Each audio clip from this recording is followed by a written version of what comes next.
Hello everyone, this is PC Death here and welcome back to another episode of Higurashi. Last we left off, of course, we were talking to Higurashi about a little more into the story of all the events happening with Otonashi, or the demon eating, or the curse. Anyway, last year I had a negative feeling when Satoshi disappeared. Oishi muttered as he watched the milk swirl around in his coffee. Oh yay! So those friends of Satoshi, meaning your group of friends, remember? I had a bit, really just a little bit, okay, of background checking done on them. If Oishi had said this to me before, I would have been furious, since he told me earlier not to suspect my friends. But as I was now, I couldn't. This might sound pretty stupid, Mara. If you feel that it's stupid, please say so. I'll just stop. Oishi was wearing the most serious expression I've ever seen from him. Oh yay. It was as if he was telling me to prepare myself a lesson. There were quite a few things I regretted hearing from Oishi, but none of them was more threatening than this. The love voice inside me was screaming like an alarm. Stop, Keiichi. This is probably the last one. Took a deep breath and silenced that voice. I would not run from the truth. Please. That was all I could utter. She stared into my eyes silently for a few minutes, then he was staring. I was ready. He continued. The victim of the incident in the first year was Overseer. A few weeks prior, he had an altercation with Mion.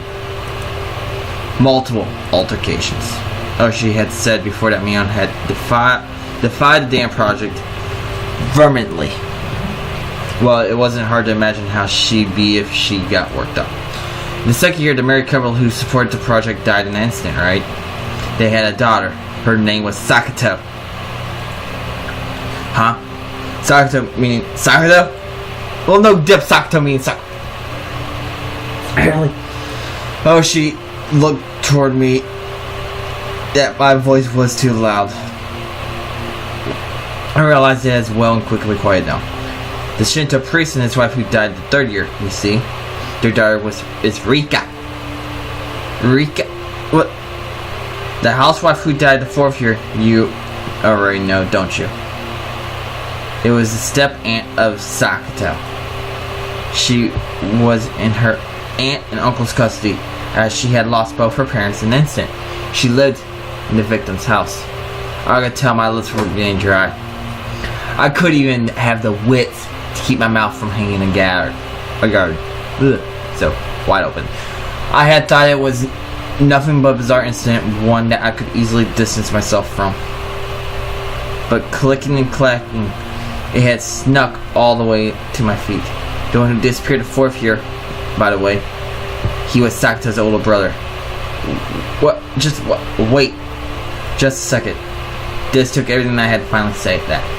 I gulped down a glass of water once again and wiped my face with a napkin. Calm down, Keiichi. But Oishi was relentless. Instead of waiting for me to finish sorting out my feelings, he started speaking again. The last of the things I shouldn't have heard. All the victims to be connected to your group of friends. That has to be just a coincidence. Mabara, keep it down. Everyone's looking. Mion, Sakato, Rika. So what if they're connected? You're telling me all of my friends? Couldn't be. It just couldn't be. Oh, Rena's different. She. Rena isn't connected with the victims at all. Rena Ragu was living in a suburb of Higurashi preference until last year. Well, it's true she hasn't directly met any of the victims. He said in a roundabout way. So he's saying she's also connected? Actually, I looked into her. Before Rena moved away to the town, she was suspended from school. It seems she went through her school building and broke all the windows. Okay. Rena did that. She broke all the windows at her school. That same silly Rena had. I couldn't even imagine it. It seems that after her 3-day suspension, she didn't return to school.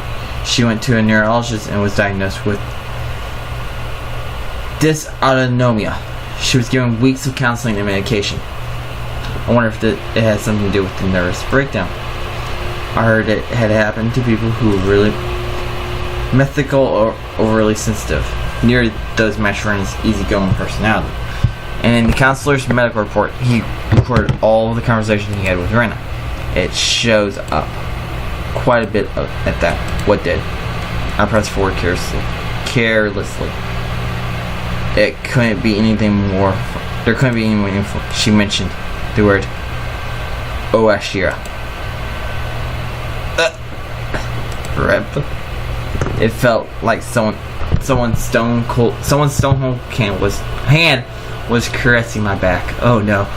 Why had Rena spoken of Oashira before she even came to town? Seems that Oashira she spoke of was like a ghost appearing in her house every night, standing over her pillow looking down at her. My mind froze. I couldn't process what I was being told. A while after that, she moved to town. Ah, that's right. She's not an outsider. Huh? According to our resident registration, the Ragu family used to reside in town. Rena moved to Higurashi after she finished elementary school. What? My mind went completely blank.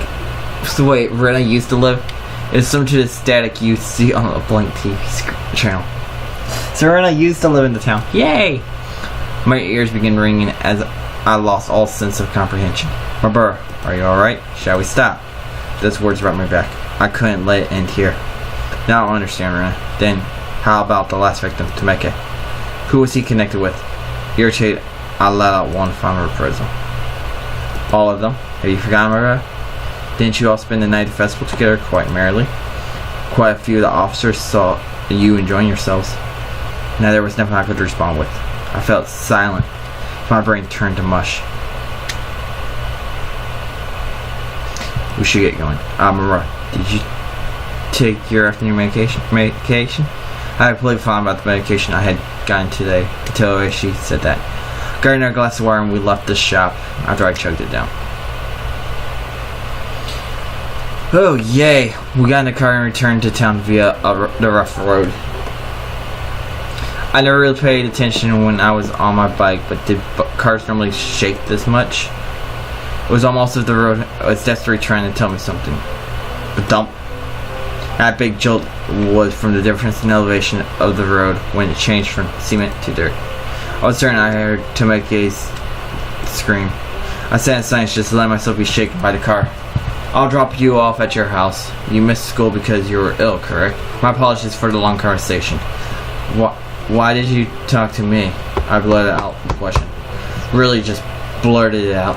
I didn't expect an answer. I did check with you first, didn't I? If we should just stop?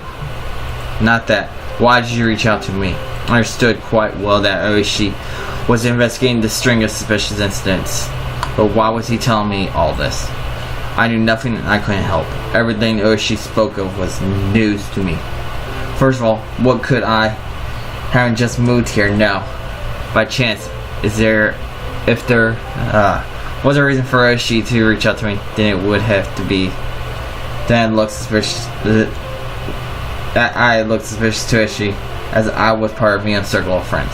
I'm retiring this year. I plan on moving away after retiring as my grandma wants. So while I'm still on the case, I want to bring the truth behind this incident to light. Yeah, it takes a few stories for that. So Oishi, you suspect them, don't you? All of them. No shit. Oishi didn't really give a response. It felt a little late, but I thought it was his way of showing a bit of consideration for my feelings. This is mostly my intuition from 30 years on this job. Bro, you're the one in danger, huh? I want to reply with that was absurd, but in my downtrodden state, I couldn't bring myself to say, I'll be retiring this year. So I'll be at the Higurashi next year. So I want to sell things. In other words, he was simulating that on the next Higurashi, I might be the victim. I've been warned by the chief as well. Each incident in the string of cases has been solved, so don't bring it up again, or so I was told. This is the pressure that I'm facing. Pressure from what? Someone in town. We've arrived. Is this fine? Oh, yay. After some time, the car finally reached the path to my house. The clock read 2 p.m. I was surprised so little time has passed since we ate. It was hot outside the car. Oh, of course, yeah, you're going from AC to the chirping of the Higurashi hurt my ears. I won't mind if you just forget everything I told you today, but I'm still going to keep investigating.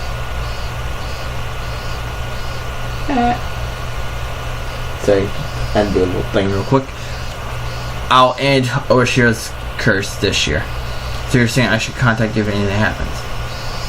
It's fine. Just contact me when you feel you have to, remember. I wasn't collected enough to understand Orish's roundabout way of saying it. Be sure to take it easy. I'm sorry for throwing all this at you while you're taking the day off because you're sick.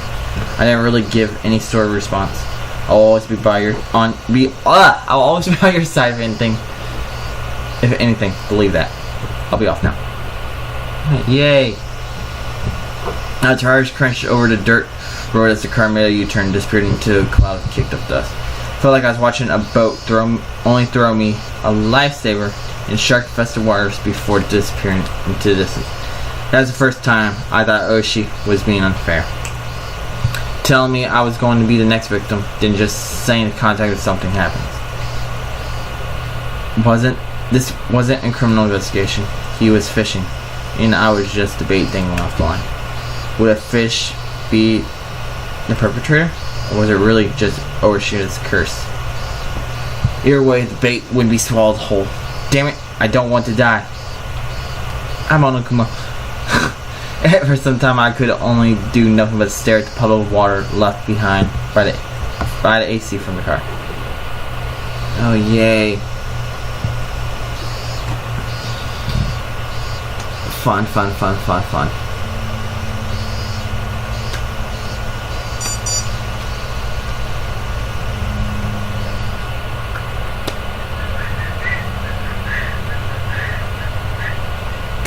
I wonder how much time has passed since I laid down. It was getting dark outside. My body was soaked in sweat. It would probably be a good idea to change my sheets. At that moment, the phone downstairs rang. It's probably me, Mom. Wow.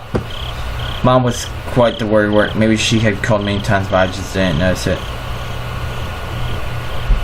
No, it's not Mom. Hello, this is my brother's residence. Oh, he's alive. Hello. This is Mion. How are you doing? Is this one of Keiichi's friends? Keiichi is resting now, but should I put him on? Is this his dad? Sorry. Baka! You fell for it. Keiichi! After our exchange, we both had a good laugh together. Except I was suspicious of her even as we were laughing. And of course, it's starting to go. Fuck! What is it? 15-minute mark. Was everyone really involved in the incidents? The fact that I couldn't say no saddened me. I'm relieved that you seem well. Rena was really worried, you know. Sekta was happy and said you got what you deserved. Rika said how unfortunate he's sick. Looks like everyone was making a big deal out of it. Well, you know. So, Keiichi, it's now a bad time to come pay you a visit. No, it's okay. It's not like I'm dying. My grandma made a ton of mochi, you see. Oh shit. For those who don't know, mochi is rice ball. I was told to share them, so I'll bring you some. Hey, now, you'll catch my cold. Not to worry, both Rena and I are too stupid to catch a cold. Damn! See you. Be there in a bit. She hung up cheerfully. Rena's coming too? That's what it sounded like. I was still concerned about me and Rena, but I guess if she was with Mion. Oh yay! And they're at the door now. I heard the doorbell 10 minutes later. Okay. Hey Mion, how are you feeling? Did you take your medicine and rest? I did just that. Thank goodness you look well. I was worried. Sir, I'll be fine by tomorrow. Mion showed a complete lack of concern for someone who's recovering, and Rena looked like she was worried about me from the bottom of her heart. It didn't look like there was anything behind those expressions. I thought we might hang out for a bit, but it looks like you're not quite in a condition for it. Huh? You don't say. It seems my face appeared a bit sullen. Then here, Keiichi. These are the mochi Michan's grandma made. Rena held out a package wrapped in newspaper. There might be about 5 in here. It was quite hefty. Thanks. Send my regards to your grandma, Mion. Yep. There's one that I made in there as well. I wonder if Keiichi can guess which one. This is Keiichi's homework since he missed the club meeting today. There are letters on each mochi, so I'll ask you tomorrow. Were you checking if I was feeling better, or did you just come here for club activities? Yep, looking fine. Guess you'll be able to make it tomorrow. Man, what are you going to do if my fear comes back because of your shenanigans? Michan, we shouldn't be making such a racket. Let's go. The other people here will get angry. Both of them thought my parents were home. It is because the entranceway was a mess. You're right, let's get going. By the way, Keiichi. Yeah? Uh-oh. What did you eat for lunch? The sudden question startled me and I went wide-eyed when I saw Mion. I had never seen her like that. It was a highly unsettling visage. But why is she asking me about what I ate for lunch? What she said was so inane that it was almost meaningless. The way she said it was almost like she didn't even care at all about what I ate. I ate out. She must have suspected I was with the Oshi. Anyway, I felt like I was if I hesitated or tried to change the subject, then they'd read too deep into it. So I tried answering as quickly as possible. Except, contrary to the efforts I had made, there was a pause before they replied. So you ate out for lunch, Keiichi? The glimmer in Ren's eyes had changed at some point as well. It was now sharp, as if to make me feel the feigned ignorance behind her words even more. As if she already knew that's how it looked to me. Well, was it good? Why are you asking me this? Mion was speaking in a usually low tone, almost as if she knew I had eaten at the restaurant in town. No, I'm overthinking this. I mean, both of them should have been at school at lunchtime. There was no way they could have known where I was. Seems you were with a scare-looking older guy. Who was he? What? What? Flop. The package with the mochi I was holding slipped out of my hands. I could tell the blood had drained from my face, making me go pale. Oh, Keiichi, who was he? Could it be the person from before? I wonder. I could feel the back of my throat going dry. This was no longer a bluff. They knew everything. How do you know that? It took everything I had to finally force those words from my throat. My knees were shaking. Because there's nothing this old man doesn't know. Mion sneered knowingly, and her laugh seemed to carry on forever. So, Keiichi, what did you talk about? It seems like you got pretty worked up over it, too.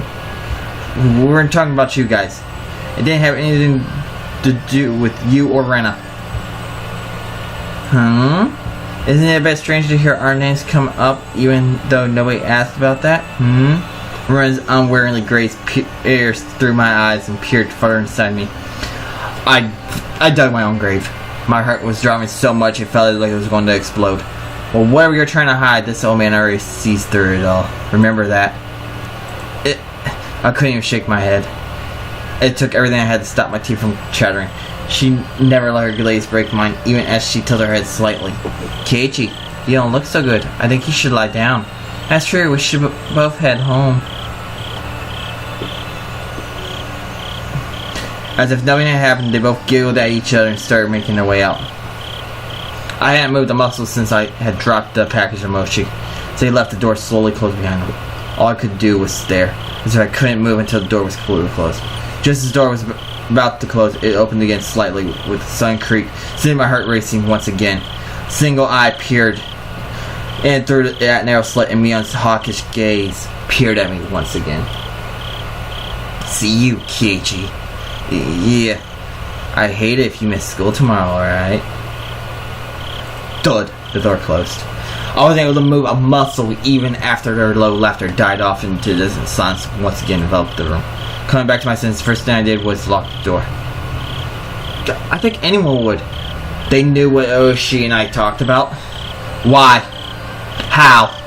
No, that's not important. Think about it now. All of it could have been overheard from the beginning when Oishi met me. Just as Mion said, I couldn't hide anything. Then, what were they trying to tell me? That part was obvious. They were warning me not to say anything unnecessary. What did they deem unnecessary? I only talked with Oishi about one thing, and they were warning me that was unnecessary. What was it that Oishi talked to me about? The incident involving Overshiro's curse that occurred every year weren't individual cases, but were connected as a whole, as well as the fact that they are maybe multiple perpetrators hidden within town. No, more precisely, that Mion, Rena, Sakato, and Rika were all suspicious. Is that what they were warning me against? What kind of nonsense am I thinking about? I hit my face hard enough that it let out a loud slap. Yes, I know you're going off on. Shush. If only that would wake me from this nightmare, but for some reason it felt like I was punching a blanket, almost laughing. It was almost laughingly painless. Calm down, Keiichi. When did I become such a pessimist? Calm down. Settle down and sort things out. The reason Mion knew I was eating lunch with Oishi was probably because somebody from town just happened to be there at the time. They must have told Mion that I was there. That made it the most sense. Plus, come to think of it, she didn't ask me where I ate lunch, did she? She only asked, was it good? They were just curious since I was together with someone not from town. It's not as if they had any ulterior motives. That's all. That has to be it. Think about it that way. It was the same with Rena. I was just being strangely ambiguous about when I met with Oishi, and Rena was just correcting me on it.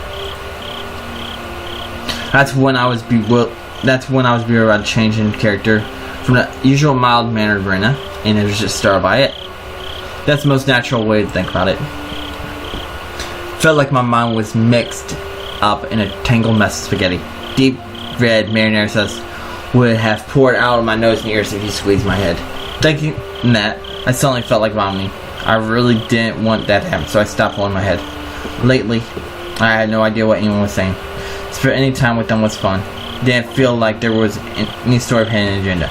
I really do think that they're a good bunch of people. When I just moved here, I couldn't make heads or tails or everything. They were really kind to me. Rena was really kind and always looked after me. As long as that strange affection didn't rear its ugly head, she was really pretty cute. Mion was also a really good person. She didn't care about anyone's age or gender and was optimistic and outgoing. I was never bored when I was with her. Okay, I'm going to end this episode here. When we do come back, we will continue on with our little calming down situation going, yeah, none of this, they're not suspicious, none of that. So, anyway, this piece is Dickner. So, I hope you enjoyed. Keep playing on. See yous.